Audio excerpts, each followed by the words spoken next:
Dans mes fonctions, ce qui me plaît le plus, c'est, je dirais, la résolution de problèmes. Donc, le fait de trouver des solutions aux défis auxquels on est confronté.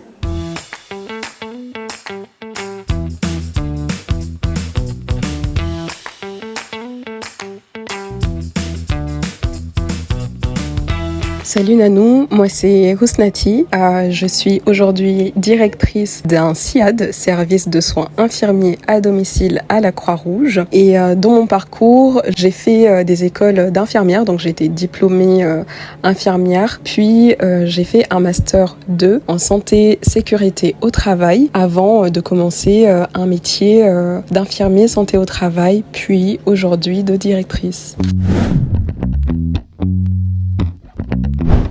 Donc le pôle PADOM SIAD, PADOM c'est la filière personnes âgées à domicile et le SIAD c'est le service de soins infirmiers à domicile. Dans le SIAD, on prend en charge les personnes âgées de plus de 60 ans, aussi les adultes, soit en situation de handicap ou bien qui ont des maladies chroniques qui nécessitent une prise en charge à domicile. Maladies chroniques, ça peut être de l'hypertension, diabète, des séquelles d'AVC par exemple, qui ont entraîné une dépendance, c'est-à-dire une perte d'autonomie, soit une partie de l'autonomie ou la totalité de l'autonomie. Au sein de ce service, ce qu'on fait, c'est accompagner autant la personne que les familles, donc dans le cadre de soins d'hygiène et de confort, donc tout ce qui est toilette, change, aide à la prise de médicaments, aide à l'alimentation, et aussi accompagner les familles, c'est-à-dire les soulager en prenant en charge leurs proches. Donc au lieu que ce soit eux qui le fassent, c'est vraiment soulager physiquement et moralement la semaine, parfois aussi le week-end. Donc c'est à la demande en fait des familles en fonction de ce dont ils ont besoin. Ce qu'on apporte aussi, c'est cette présence pour limiter au maximum l'isolement des personnes âgées et du coup les stimuler, favoriser leur autonomie justement, parce que quand une personne est malade, elle peut facilement se dégrader quand on ne fait rien. Donc le fait d'avoir régulièrement des passages à la maison, ça permet du coup de les stimuler, de améliorer leur capacité à faire certaines choses et du coup récupérer leur autonomie en partie ou dans le meilleur des cas la totalité de leur autonomie. Donc une journée type pour moi, c'est arriver dans les locaux autour des 7h30. Donc je vais d'abord voir mes équipes, me dire bonjour, savoir aussi qu'il y a des imprévus. Donc je discute avec soit l'assistante ou l'infirmier coordinateur. Ils me font part de leurs problématiques, ou si tout va bien, on commence la journée. Je traite aussi mes mails pour voir s'il y a des sollicitations par mail, des réunions aussi. Établir mon planning du coup de la journée, donc un peu ma to-do list de tout ce que je dois faire. Globalement, c'est surtout de la gestion administrative, la gestion budgétaire. Quand je dis administratif, aussi RH, budgétaire, et aussi porter des projets de développement, la Croix-Rouge, c'est-à-dire nous faire connaître notre activité, prendre en charge de nouvelles personnes qui nous sollicitent. C'est aussi améliorer le fonctionnement du service, donc les conditions de travail, pallier aux problématiques terrain que rencontrent les équipes. Et puis, lorsque il y a des rencontres avec des partenaires, des réunions, soit me déplacer ou faire des réunions ici. Donc, comment est-ce qu'on fonctionne ? On a des bénéficiaires qui sont orientés soit par la famille, donc c'est les familles qui prennent contact avec nous directement, ou bien on a des orientations venant des médecins généralistes, des infirmiers libéraux, des structures de HAD, donc hospitalisation à domicile. Les CHM aussi peuvent nous orienter des personnes, ou bien les structures telles que les CCAS. Lorsque on a une orientation, nous on va regarder les critères. Est-ce que la personne répond aux critères d'admission, donc l'âge, les pathologies, et aussi si la personne elle a une sécurité sociale, ce qui va permettre la prise en charge des soins des personnes. Donc étant donné qu'on est financé par l'ARS pour faire notre activité, le fait que la personne ait la sécurité sociale, c'est ça qui nous permet à ce qu'il y ait un remboursement de nos soins, et les familles et le malade n'ont rien à débourser pour l'accompagnement, pour que le SIAD les accompagne. Donc lorsque on nous oriente la personne et qu'elle répond à toutes les critères d'admission, à ce moment-là, notre infirmier coordinateur va aller au domicile de la personne pour évaluer ses besoins et définir le plan de soins, donc qu'est-ce qu'on va faire pour la personne et à quelle fréquence. L'infirmier coordinateur va aussi donc manager l'équipe aide-soignante, faire leur planning, organiser les tournées, etc. Et après, tout au long de la prise en charge aussi, réévaluer la santé, l'état de santé de la personne et voir si elle a besoin de prise en charge supplémentaire, solliciter les infirmiers libéraux, être en partenariat avec l'UHAD, le CHM, etc. Ok, bonjour, je m'appelle Gilles, je suis infirmier coordinateur au sein de la Croix-Rouge française à Mayotte. Je suis ancien cadre de santé du CHU de Nice et j'ai été recruté sur Mayotte parce que le profil que j'avais correspondait à l'emploi nécessaire à faire IDEC, infirmier coordinateur au sein du SIAD. C'est un métier qui est très enrichissant, d'une part qui m'a permis de rencontrer les Mahorais et les Mahoraises et de faire connaissance avec cette île, avec toutes ses qualités et ses défauts. Nous sommes au SIAD en charge des patients âgés et handicapés sur l'ensemble du territoire. Et mes missions consistent à accompagner ces patients pour qu'ils puissent rester au domicile, être proches de la famille et permettre aussi de ne pas surcharger les lits du CHM. Mon rôle sur le terrain, c'est d'organiser les soins et de faire les visites à domicile pour rencontrer les gens, rencontrer les malades, rencontrer ceux qui en ont besoin et élaborer les tournées afin de permettre à mes aides-soignantes dans leur journée d'activité de pouvoir passer chez les différents bénéficiaires. Je ne suis pas dans un bureau toute la journée, je suis sur le terrain à la rencontre des Mahorais et des Mahoraises. Très enrichissant pour pouvoir découvrir les habitations, les habitudes des gens.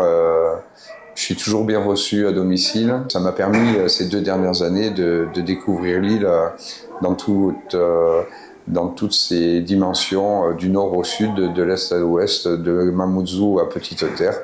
Et c'est ainsi que le SIAD élabore ses missions et prend en charge une 60aine de personnes sur l'ensemble de l'île. Au domicile, c'est surtout les aides-soignantes qui vont y aller quotidiennement pour les soins, donc le matin et l'après-midi. Entre midi et 2, lorsqu'on a les réunions de transmission, on est avec eux, donc autant moi que l'infirmier. On fait les transmissions avec les équipes aides-soignantes, on fait les réunions d'organisation aussi avec les équipes aides-soignantes. C'est une équipe qui est très soudée, il y a beaucoup de moments où on se retrouve tous ensemble pour échanger sur les challenges du terrain et réadapter aussi le fonctionnement du service. Alors, les défis que je rencontre assez régulièrement, je dirais, c'est la gestion des imprévus qui sont liés au territoire. Ça peut être les caillassages, les barrages, les coupures d'eau, les coupures d'électricité. Parce que, par exemple, au domicile, on utilise des lits médicalisés. Donc, pour monter le lit, descendre le lit, il faut de l'électricité, il faut de l'eau pour faire les soins d'hygiène et de confort, les voitures pour pouvoir se déplacer. Donc, c'est vraiment je dirais, les imprévus du quotidien et les imprévus liés au territoire, à la situation du territoire. Donc, pallier à ces difficultés-là tout en développant l'activité du SIAD. Donc l'équilibre vie pro, vie perso, pour le moment c'est encore un peu compliqué parce que c'est un poste, je dirais naissant, ça fait 7 mois à peu près, mais c'est naissant parce qu'il y a énormément de choses à apprendre et à appréhender au fur et à mesure. Donc Il y a des moments où j'y arrive, il y a des moments où j'y arrive pas en fonction des pics d'activité et de la charge de travail. Mais globalement, du coup, j'essaye plutôt dans ma journée de travail d'avoir des petits moments de off parce que c'est un poste où on peut être tout le temps sollicité. Donc c'est prendre 5 minutes, 10 minutes où je suis en off et je demande à ce qu'on me sollicite pas pour justement faire baisser le stress, respirer avant de partir sur autre chose. Au sein de la Croix-Rouge, en tout cas, c'est partager les valeurs de la Croix-Rouge. C'est avoir en fait cette notion de solidarité, d'humanité, de venir en aide à l'autre et pallier justement à ses besoins. L'aider aussi à se développer, à acquérir les capacités à se développer elle-même et à vivre convenablement et décemment. Pour le poste en lui-même de directrice, c'est aussi aimer le challenge, ne pas avoir peur d'y aller, de foncer et saisir les opportunités. C'est être proche de son équipe aussi, c'est hyper important. Enfin, quand on est dans une équipe, dans un poste de management ou de direction, il y a toutes les personnalités au sein de l'équipe avec lesquelles dealer et c'est essentiel d'avoir une bonne ambiance et une bonne entente dans l'équipe. Donc c'est aussi ça, c'est aussi arriver à gérer entre les différentes personnalités, créer une cohésion dans l'équipe pour que tout le monde se sente bien et que ça fonctionne normalement. Je dirais autour des 3500 net. Je dis autour parce que ça peut varier en fonction du pôle. En tout cas, au sein de la Croix-Rouge, ça peut varier en fonction du pôle ou peut-être des années d'expérience aussi antérieures. Je pense vraiment parce que il y a une culture qui est spécifique à nous, qui n'est pas la même qu'en métropole. Et effectivement, quand on vient de Lille et qu'on connaît cette culture-là, qu'on parle la langue aussi, la communication, autant avec les équipes qu'avec les personnes à domicile, elle est beaucoup plus simple. La résolution de problèmes aussi, elle est beaucoup plus simple.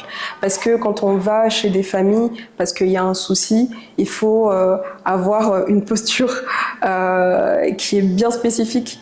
Par exemple, on parle à un aîné, c'est pas la même posture que quand on parle à une personne du même âge. Et ça, c'est des codes sociaux et culturels qu'il est important d'avoir. Il y a aussi la langue, la barrière de la langue quand on parle pas, par exemple, mahorais et qu'on a forcément besoin d'une traductrice. Et là, par exemple, en ayant grandi à Mayotte et que ce soit ma langue aussi, c'est beaucoup plus simple de communiquer avec les familles et de gérer en fait les imprévus du quotidien. Donc je pense que c'est un atout et que les profils ultramarins devraient de plus en plus rentrer sur le territoire. Je vais parler de ma posture d'infirmière. En fait, mon premier conseil, ce serait déjà de vous écouter. Si vous avez envie de faire quelque chose, un diplôme supérieur à celui d'infirmière, des 3 ans de licence infirmier, c'est allez-y, ne vous laissez pas bloquer par ce que les autres pourraient dire. Parce que moi, par exemple, lorsque j'ai fini mon diplôme infirmier, beaucoup m'ont déconseillé d'aller faire un master directement. Ils me conseillaient plutôt de faire plusieurs années en milieu hospitalier exclusivement à temps plein avant de faire un master santé publique. Et en fait, si je les avais écoutés, ça m'aurait bloqué dans mon parcours de développement professionnel. Je me suis écoutée et je suis allée en master directement après mon diplôme. J'ai continué à exercer en tant qu'infirmière parce que j'étais déjà diplômée. Mais voilà, le soir, en remplacement, les week-ends, pendant mes vacances scolaires, pour ne pas perdre la main, mais tout en continuant mes études parce que je savais ce que je voulais faire. Voilà. Donc, quand vous savez ce que vous voulez faire, ne vous limitez pas à ce que les autres vous disent, parce que c'est leur propre limite et leur propre perception. Le deuxième conseil, ce serait de ne pas avoir peur de saisir les opportunités. Par exemple, là, le poste de direction, c'est la première fois que je prends un poste de direction, et si je m'étais limitée au fait que je n'ai pas 15 ans d'expérience, 10 ans d'expérience, ou que avant je n'avais encore jamais fait de poste de management ou de direction, si je m'étais limitée à ça, je ne serais pas là aujourd'hui. Donc c'est vraiment saisir les opportunités et ne pas avoir peur d'aller les décrocher. Merci beaucoup, c'était un plaisir de faire cette interview, et j'aimerais surtout dire à nos étudiants, parce que j'ai été à cette place il y a quelques années en arrière, donc les étudiants ultramarins, n'hésitez pas vraiment à rentrer, à saisir les opportunités, à venir apporter vos compétences et votre pierre à l'édifice.